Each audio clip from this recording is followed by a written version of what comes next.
Bonjour à tous, on se retrouve aujourd'hui pour les résultats de SmackDown du 9 décembre 2022.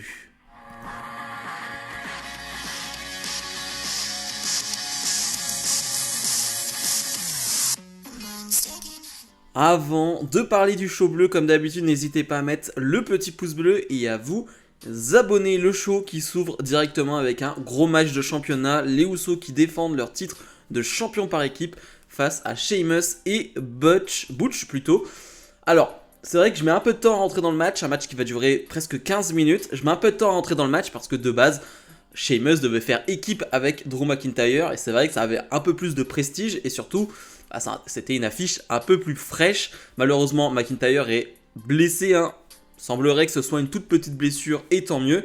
Et donc il ne peut pas être dans ce combat, donc c'est un peu dommage. Mais pour le coup, le match est fantastique, vraiment. Au fur et à mesure du combat, ça s'accélère. Au fur et à mesure du combat, il y a un vrai suspense qui est installé dans ce match. Bien évidemment, on pense jamais que les Usos vont perdre leur titre par équipe, en tout cas pas à ce moment-là. Mais en tout cas, tout est fait pour te le faire croire et ça marche vraiment sur moi. J'adore la prestation de Butch, j'adore la prestation de Sheamus. Les Usos, comme d'habitude, sont parfaits. Bref, c'est un super match par équipe. Vraiment, c'est un vrai bon match. Le public est à fond. Le public de Pittsburgh, vraiment, réagit très bien. Donc, ouais, très grand match pour commencer ce SmackDown. J'ai 2-3 prises à retenir. Il y a 2 White Noise qui sont portés par Sheamus. L'un qui est porté du haut de la 3ème corde et l'un qui est porté sur le tablier du ring. Ça doit faire bien mal. Et surtout, une prise qui est presque passée inaperçue. Eh bien, c'est Sheamus qui va porter sa Celtic Cross. Et Pete Dunne qui va réceptionner l'un des Usos avec un headbreaker. J'ai trouvé ça trop stylé. Vraiment, c'était vraiment très beau comme prise. Bref, les Usos vont l'emporter suite à des interventions de Sami Zayn, de Solo Sikoa qui s'occupe de Ridge Holland en ringside. Et donc finalement Sami Zayn qui retient Sheamus, qui ne peut pas rentrer sur le ring, qui ne peut pas empêcher le tomber d'un des Usos. Donc victoire des Usos. Mais bref, c'était un super grand match. Knight est sur le ring et forcément il nous parle de Bray Wyatt et des attaques de Bray Wyatt, en tout cas des attaques de quelqu'un, et ce quelqu'un pour lui c'est Bray Wyatt qui lui nie que c'est lui tout simplement depuis des semaines. Et LA Knight justement il apporte des preuves, il nous montre les 2 fois où il a été attaqué, les 2 fois où il a été attaqué, et bien les quelques secondes avant cette attaque, et bien on a vu l'un des masques que Bray Wyatt portait, en tout cas que l'un des personnages de Bray Wyatt portait. Et donc pour lui LA Knight, il n'y a pas de doute, il n'y a pas vraiment de doute, c'est Bray Wyatt qui a fait ça. LA Knight qui va se faire interrompre par une vidéo, encore une fois, un peu cryptée, un peu cryptique de la part de Oncle Howdy, mais ça se termine avec il faut le blesser. Ok, d'accord. Je pense qu'il parle de LA Knight, mais voilà, donc ça fait pas plaisir. LA Knight qui dit, voilà, s'il vous faut plus de preuves, pas de soucis, mais en tout cas moi je vais m'occuper de Bray Wyatt et je vais aller le chercher en backstage. Donc LA Knight qui s'en va et qui va chercher Bray Wyatt, et LA Knight qui se termine cette promo avec un yeah, et le public répond bien à ce yeah, et je trouve que la promo est bonne et surtout LA Knight commence à avoir des vraies réactions de la part du public. Et voilà, Triple H lui fait confiance, ça se voit, parce que donner un micro comme ça à quelqu'un pendant 5-6 minutes, ça veut dire que tu lui fais confiance, et en même temps il y a de quoi faire confiance à LA Knight, donc je suis très confiant. Les Viking Raiders font face à Cruz et Joaquim Wild, donc de Legado del Fantasma, un match qui va durer pas très longtemps parce que Ichiro va directement intervenir avec une chaise, donc disqualification, et je trouve que c'est vraiment une très bonne chose. Ichiro qui montre un peu de caractère, première fois qu'il montre un peu de caractère depuis qu'ils sont de retour, et ça je trouve ça pas mal.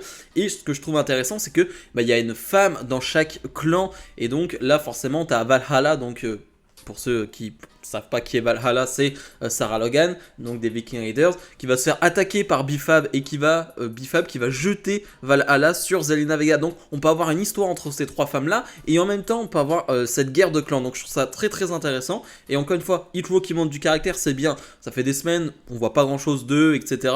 Et là faut se mettre au niveau. Il y a du charisme du côté de Legado del Fantasma, il y a de la personnalité aussi et un personnage du côté des Viking Raiders. Donc il faut se mettre au niveau pour Ichiro. Et là pour le coup ça m'intéresse. Signature de contrat entre Ricochet et Gunther. Gunther qui défendra son titre de champion intercontinental la semaine prochaine lors de SmackDown.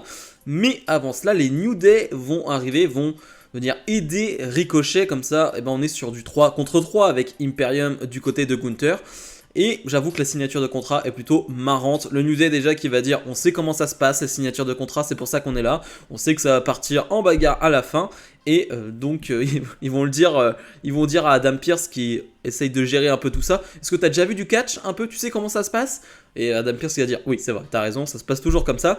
Le New Day qui vont d'ailleurs charrier, qui vont se moquer de Gunther. Gunther qui va parler de performance, il va dire vous êtes des performeurs et moi je suis un catcheur.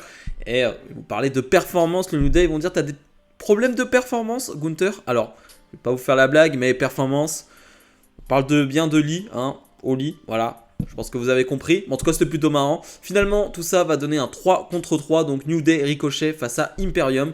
Un match qui va durer 10 minutes, qui était là aussi excellent. Hein. Les matchs par équipe sont toujours excellents, enfin, sont quand même très très souvent excellents chez WWE. Hein. Il y a du matériel et là, vraiment pour le coup, c'est du très très bon catch.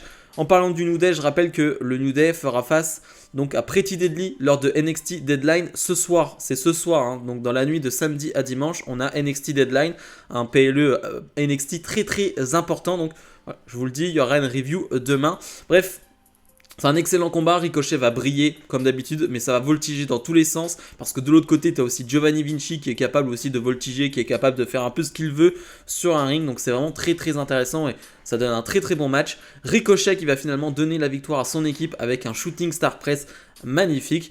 Ricochet donc qui prend un peu de confiance avant ce match la semaine prochaine face à Gunther.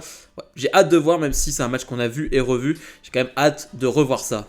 Shayna Baszler et Ronda Rousey, la championne de SmackDown, font face à Liv Morgan et Tegan Nox. Alors, on a vu plus tôt dans la soirée que Shotzi s'était fait attaquer donc sur le parking par Ronda Rousey et Shayna Baszler. Et donc on a ce match, un match qui va pas durer très longtemps, mais on a aussi une petite vidéo de Tegan Nox pour nous rappeler vite fait qui elle est, pour ceux qui ne la connaissent pas de NXT.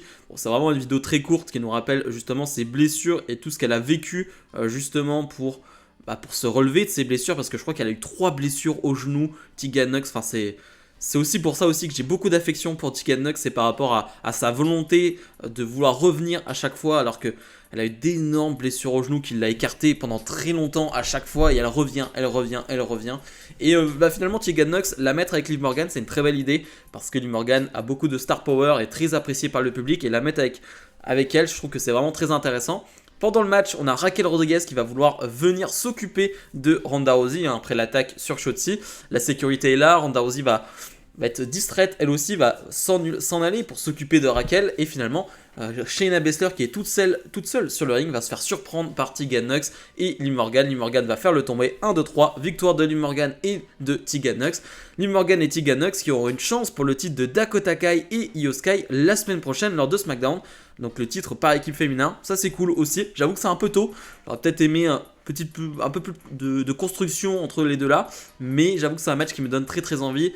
Il y a des histoires, hein, Tegan Nox, Dakota Kai, ça peut être intéressant, et en termes de in-ring, ça peut être très très bien. Et le main event, on célèbre l'anniversaire de Kurt Angle chez lui, donc à Pittsburgh. Je trouve que c'est vraiment cool quand on fait ça, qu'on peut célébrer des moments pour des légendes comme Kurt Angle chez eux. Je trouve que c'est vraiment très cool. Et là pour le coup, il va se faire interrompre directement par Alpha Academy, hein, qui va être insupportable comme d'habitude.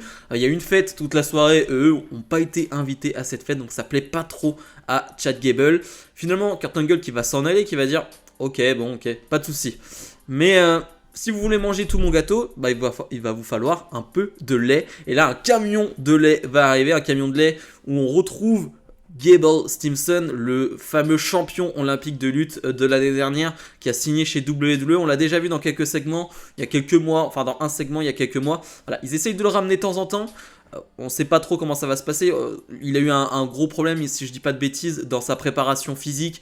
Et c'est pour ça aussi qu'on ne le voit pas, je sais pas, du côté de NXT ou quoi que ce soit, mais qu'on l'a pas vu catcher encore. C'est parce que voilà, il a eu un gros retardement dans sa préparation physique, et c'est peut-être plus compliqué pour lui que prévu, mais en tout cas voilà, le mettre avec Kurt Angle c'est toujours une bonne idée entre champions olympiques. Et là vraiment on a un segment très old school, j'ai envie de dire, c'est vraiment un segment Vince McMahon.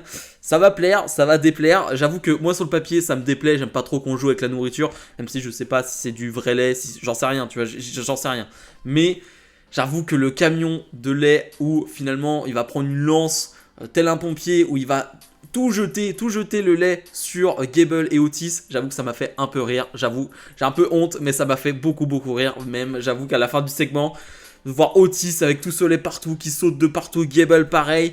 Voilà, c'est vraiment un moment très old school, vraiment très années 90 et début 2000, et j'avoue que ça m'a un peu plu. Voilà, j'avoue que ça m'a plu, j'ai un peu honte, mais ça m'a plu. J'ai trouvé que c'était un bon moment, et voilà, de voir ce Kurt Angle très content d'être là, voilà, moi ça me rend heureux. Bilan de ce SmackDown, j'ai trouvé que c'était sympathique. J'en ai pas parlé, mais on a eu la suite de l'histoire avec LA Knight et Bray Wyatt. LA Knight donc qui cherchait Bray Wyatt et qui a trouvé cet homme avec le masque. Alors on ne sait pas si c'est Bray Wyatt ou non, mais en tout cas il l'a trouvé dans une pièce et ça coupe là-dessus. Donc à mon avis, LA Knight il a passé un sacré quart d'heure.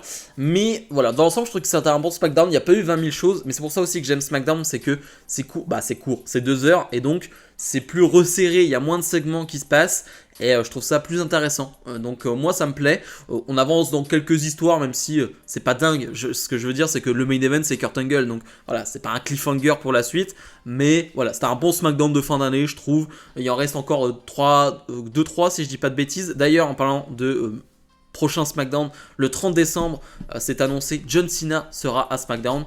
Ça, c'est intéressant. Que va-t-il faire? Est-ce qu'il est là juste pour faire un petit coucou, pour annoncer quelque chose pour la suite? Je ne sais pas, mais ça, c'est très intéressant.